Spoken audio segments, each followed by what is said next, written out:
una sa tanan, happy anniversary.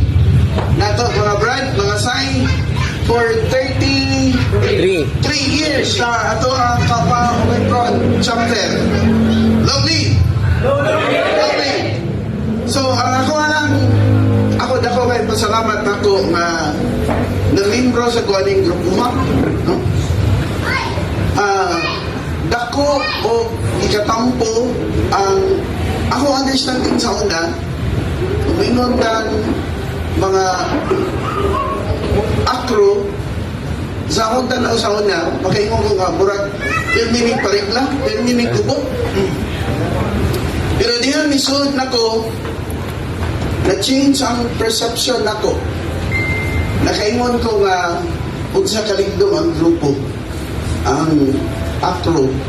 Gani, usa na mo sa mga multipliers nato karon diri sa atong barangay.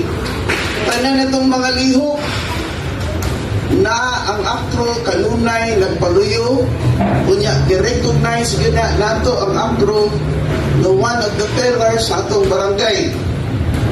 Dunay mga limpyuhanan, akro akong tawagon. Dunay mga gubot-gubot ari sa ubang eskwelahan, ari ilaw bridge, akro atong gigamit. Gani, when we had our one of the meeting, kay part na po sa police station tanan nga advisory.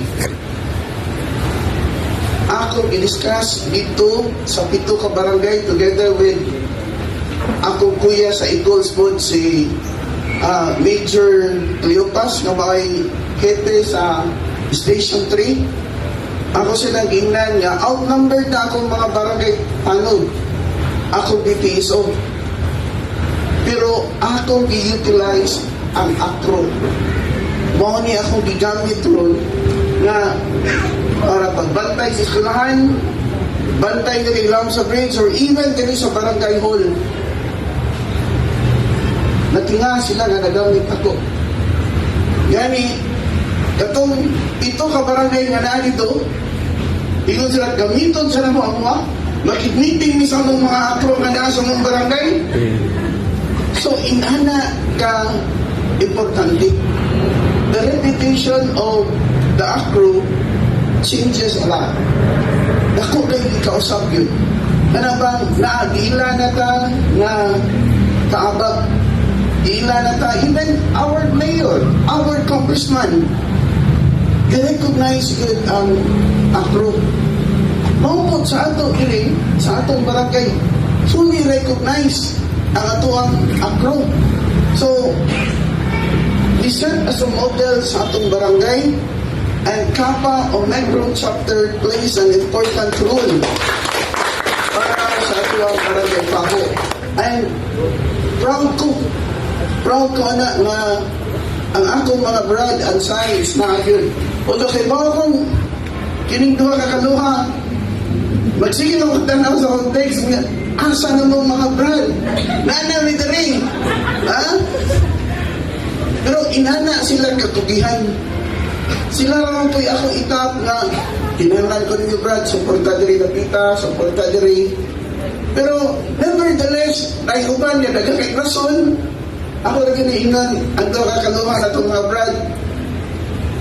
Gaya lang, tabaka lang, kaya ito lang ma-improve. So, happy anniversary na itong tanan, and mapasalamaton ko na we look forward for another 30 plus years. Yes. Na